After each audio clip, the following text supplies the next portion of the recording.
ముందుగా నాకు ఇంత గొప్ప అవకాశాన్ని ఇచ్చిన దేవాది దేవునికి కృతజ్ఞతాస్తుతులు తెలియచేసుకుంటూ మన పట్టణాన్ని ప్రేమించి దేవుని వాక్యాన్ని అందించడానికి మన అందరి ముందుకు వచ్చిన BOI జాయింట్ డైరెక్టర్ అయిన ప్రసన్న డాడీ గారికి, అలాగే డిప్యూటీ డైరెక్టర్ అయిన సంతోష్ కుమార్ గారికి, స్టేజ్ మీద ఉన్న పెద్దలందరికీ, మరి ముఖ్యంగా గత 2 రోజుల నుంచి వాతావరణం అనుకూలంగా లేకపోయినా కేవలం దేవుని మాటలు వినుటకు కూడి వచ్చిన మీ అందరికీ కూడా యేసుక్రీస్తు వారి యొక్క ప్రశస్తమైన నామంలో మీ అందరికీ పేరు పేరున నా హృదయపూర్వక వందనాలు తెలియజేసుకుంటున్నానండి.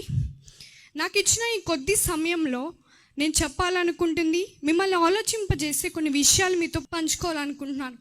నా మాటల్లో ఏమైనా తప్పున్నా క్షమించి దీంట్లో ఉన్న సత్యాన్ని గ్రహించగలుగుతారని భావిస్తున్నాను. ప్రియమైన దేవుని వారలారా, ఈ శాస్త్ర సాంకేతిక రంగంలో ఈ ప్రపంచం చాలా ముందుకు వెళ్తుంది.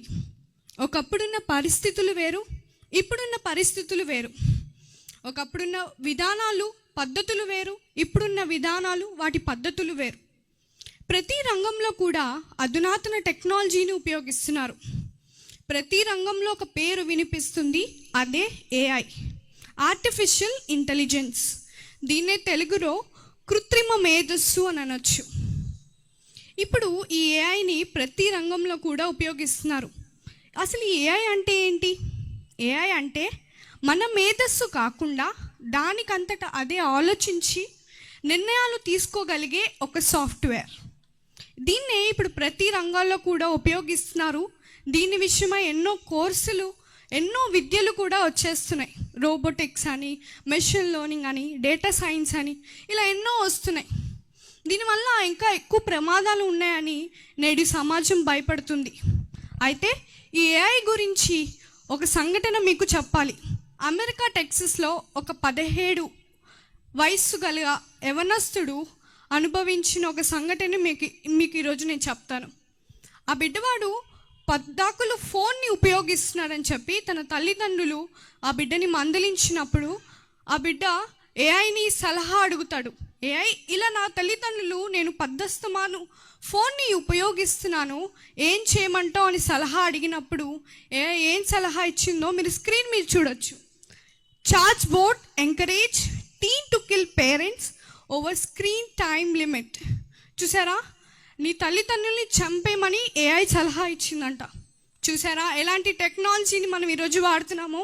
ఆ కింద పేర అంతా కూడా ఇప్పుడు చెప్పిన కథంతా ఇది నిజంగా జరిగిన సంఘటన అండి.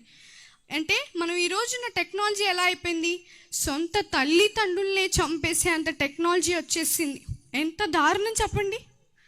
ఇంకా చెప్పాలి అంటే మనం ఒక చోటకు వెళ్ళి నించొని మన మనసులో ఏమనుకుంటున్నాం, మన మనసులో ఏం జరుగుతుంది, అవన్నీ కూడా మన స్క్రీన్ మీద వచ్చేస్తున్నాయి.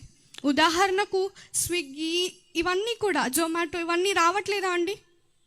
చూసారా ఈ టెక్నాలజీ ఎంతలాగా మారిపోయిందో. మరి ఈ AI గురించి అంటే కృత్రిమ మేధస్సు గురించి బైబిల్ ఏమని చెప్తుంది? ఇప్పుడు చాలా ఫాస్ట్ గోయింగ్గా గ్రోత్ అవుతున్న ఈ టెక్నాలజీని దేవుడు బైబిల్లో ఎప్పుడూ రాయించాడు. మీ బైబిల్ని అందరినీ విప్పి చూసినట్లయితే సామెతలు గ్రంథము 16వ అధ్యాయం 30వ వచనం. సామెతలు 16వ అధ్యాయం 30వ వచనం.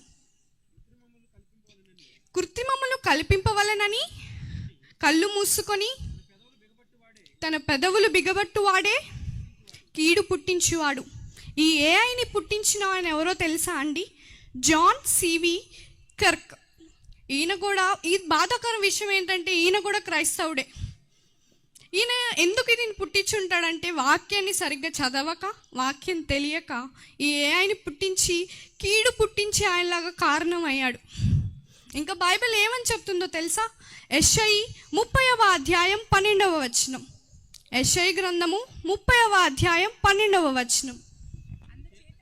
అందుచేతను ఇశ్రాయేలు పరిశుద్ధ దేవుడు ఇలాగు సెలవిచ్చుచున్నాడు, మీరు ఈ వాక్యము వద్దని త్రోసివేసి బలాత్కారమును కృత్రిమమును నమ్ముకొని అట్టి వాటిని ఆధారం చేసుకుంటురు కనుక చాలండి. చూసారా, దేన్ని విడిచిపెట్టి దేన్ని ఆధారం చేసుకుంటున్నారని దేవుడు చెప్తున్నాడండి. వాక్యమును విడిచిపెట్టి కృత్రిమమును ఆధారం చేసుకుంటున్నారు మీరందరూ కూడా. దాన్ని దేవుడు సహించడండి. కానీ నేడున్న ఈ సమాజం దాని వైపే పరుగులు తీస్తుంది. మరి వీళ్ళందరికీ ఎవరు చెప్తారు? వాక్యం తెలిసిన మనమే కదండి. అందుకే నేను ఈరోజు మీ అందరికీ కూడా దీని విషయమై ఒక అవగాహన తెప్పించాలనే ఈ ప్రయత్నం.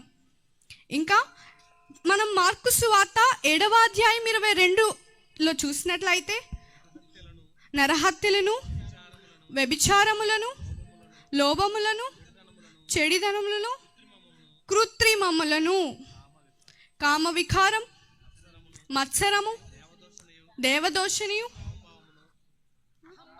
అహంభావమును, అవివేకము వచ్చును. వీటి అన్నీ లోపల బయలు వెళ్ళి మనిషిని అభ్యంతరపరచునని ఆయన చెప్పును. చాలండి. అంటే ఈ కృత్రిమము మీరు బాగా గమనించినట్లయితే చెడ్డ వాటిల్లో ఒకటి కృత్రిమం అని బైబిల్ చెప్తుంది. ప్రియమైన దేవుని వారలారా, కృత్రిమంను ఆధారం చేసుకుంటే దేవుడు విడిచిపెట్టనని చెప్తున్నాడు. మరి మనం దేన్ని ఆధారం చేసుకోవాలి? మనకి ఏంటి కావాల్సింది? మనకి కావాల్సింది ఏఐ కాదండి. మనకి కావాల్సింది GI, దేవుని యొక్క మేధస్సు, గాడ్స్ యొక్క ఇంటెలిజెన్స్. మనకి కావాల్సింది ఏఐ కాదండి. మనకి కావాల్సింది JI, జీసస్ క్రైస్ట్ యొక్క ఇంటెలిజెన్స్. మనకి కావాల్సింది ఏఐ కాదు, మనకి కావాల్సింది HI, హోలీ స్పిరిట్ యొక్క ఇంటెలిజెన్స్. మీకు ఒకటి చెప్పనా, ఈ ముగ్గురి ఇంటెలిజెన్స్ నేర్పించగలిగే ఒకే ఒక ఐ ఉంది, అదే BOUI. చాలా గర్వకారం అండి. ఈ ముగ్గురు మేధస్సును తెలపగలిగే ఒకే ఒకటి BOUI. దీని గురించి చెప్పాలి అని అంటే దీన్ని ఒక వ్యక్తి అనకూడదు, కానీ ఒక లెజెండరియస్ పర్సన్ స్టార్ట్ చేశారు. ఆయనే మీ స్క్రీన్ మీద చూడొచ్చు, జయశాలి శ్రీ PD సుందరరావు గారు. ఆయన స్టార్ట్ చేసిన మొదలు ఇప్పటికీ ఇంకా ఫ్యూచర్లో కూడా ఎంతోమంది వాక్యోపదేశకుల్ని ఒక ఏదో స్పీకర్గా కాదు, ఒక బాణాలుగా రెడీ చేసి పెట్టారు. ఉదాహరణకు ఇక్కడున్న స్టేజ్ మీద ఉన్న తన తనయులు ప్రసన్న బాబు గారు, అలాగే సంతోష్ కుమార్ గారు, ఇలా స్టేజ్ మీద ఎంతో మంది మీకు ఉదాహరణకు ఉన్నారు. ఇంకా రాబోయే కాలంలో అలాంటి యవ్వనస్తులు ఎంతో మంది రెడీగా ఉన్నారండి. దేవుణ్ణి ఏమన్నా అంటే బాణాలుగా దిగుబడిపోయేంత రెడీగా ఆయన తయారు చేసి పెట్టారు. చాలా అంటే చాలా సంతోషకరణం అండి. చివరికి నేను ఏం చెప్పాలి అనుకుంటానంటే, ఈ ప్రపంచం పరుగులు తీస్తున్న ఏ వెంట కాదు, కానీ వాక్యం తెలిసిన మనం, దేవుని మనసు ఎరిగిన మనం అందరము కూడా దేవుని యొక్క మేధస్సు కొరకు, తన కుమారుడైన యేసుక్రీస్తు యొక్క మేధస్సు కొరకు, పరిశుద్ధాత్మ దేవుని యొక్క మేధస్సును పొందటం కొరకు మనం ప్రయత్నం చేద్దాం. నాకు ఈ అవకాశాన్ని ఇచ్చిన అధ్యక్షుల వారికి వందనాలు తెలియచేసుకుంటున్నా అండి. థ్యాంక్ యూ అమ్మా, చాలా చక్కని విషయాలు చెప్పావు. ఏఐ కాదు, ఈ ఏఐని మించిన ఐ ఒకటి ఉంది, అది BOUI అని సరిగ్గా వివరించినందుకు చెల్లికి వందనాలు తెలియజేస్తూ గట్టిగా క్లాప్స్ కొడుతూ తనని అభినందిద్దాం.